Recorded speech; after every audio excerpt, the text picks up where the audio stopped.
আসসালামু আলাইকুম বন্ধুরা, কেমন আছো তোমরা সবাই? আসলে এমন একটা পরিস্থিতি চলছে, আমরা ভালো থেকেও ভালো নেই।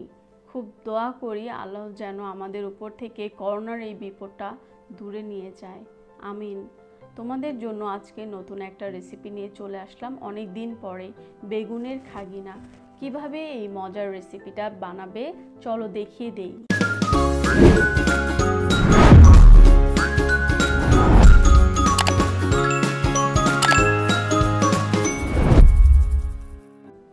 বেগুনের খাগিনা এই মজার রেসিপিটা আমি শিখেছিলাম আমার একটা ফ্রেন্ডের কাছ থেকে, এবং এই জন্য আমরা নিয়েছি হাফ কেজি পরিমাণ বেগুন, এবং একটু সফট দেখে বেগুনটা নিয়েছি।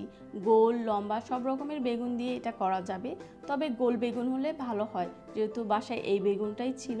আমি নিয়েছি এবং ধুয়ে বেগুনের গোড়াটা কেটে নিয়েছি, যেহেতু আমি এটা ডেকোরেশনের কাজে ব্যবহার করব। তোমরা চাইলে বোটা সহই বেগুনটা পোড়াতে পারবে। যারা নতুন রাঁধুনি তারা ভুট্টার মতো করে বেগুনটাকে ঘুরিয়ে ঘুরিয়ে অল্প আঁচে 8 থেকে 10 মিনিট পুড়িয়ে নেবে, তাহলেই বেগুনটা প্রপারভাবে সিদ্ধ হয়ে যাবে। আর যারা তোমরা পুরাতন রাঁধুনি তারা তো তোমরা ভালো করেই জানো কিভাবে বেগুনটা পুড়িয়ে নিবে। আমি সুবিধার জন্য একটা ছুরি দিয়ে বেগুনের ভিতরে ঢুকিয়ে নিয়েছি, এতে করে আমি বেগুনটা খুব ইজিলি মুভ করতে পারছি। এভাবে আমি দুটো বেগুন পুড়িয়ে নিয়েছি এবং পুরোপুরি ঠান্ডা করে নিয়ে বেগুনের খোসাটা তোমরা তুলে নিবে। তবে আমি একটু হালকা গরম অবস্থাতেই উপরের খোসাটা তুলে নিচ্ছি। তোমাদেরকে আমি দেখাচ্ছি, এইভাবে ধরে ধরে উপর থেকে খোসাটা তুলে ফেলছি। অনেকে বেগুনটা ভিজিয়ে নেয়, এতে করে খুব দ্রুত উপরের খোসাটা উঠে যায়। আমি অবশ্য ভিজিয়ে নিইনি, আমি সরাসরি হালকা গরম অবস্থায় বেগুনের উপর থেকে খোসাটা তুলে ফেলছি। তোমরা যারা নতুন রান্না করবে তারা অবশ্যই এই গরম বেগুনি তোলার দরকার নেই। বেগুনটা পুরোপুরি ঠান্ডা হলে উপর থেকে খুব সহজেই খোসাটা উঠে আসবে, তখন তুলে নিবে।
লাগলে শেয়ার করো, সাথে থেকো। সবাই ভালো থেকো। আল্লাহ হাফেজ।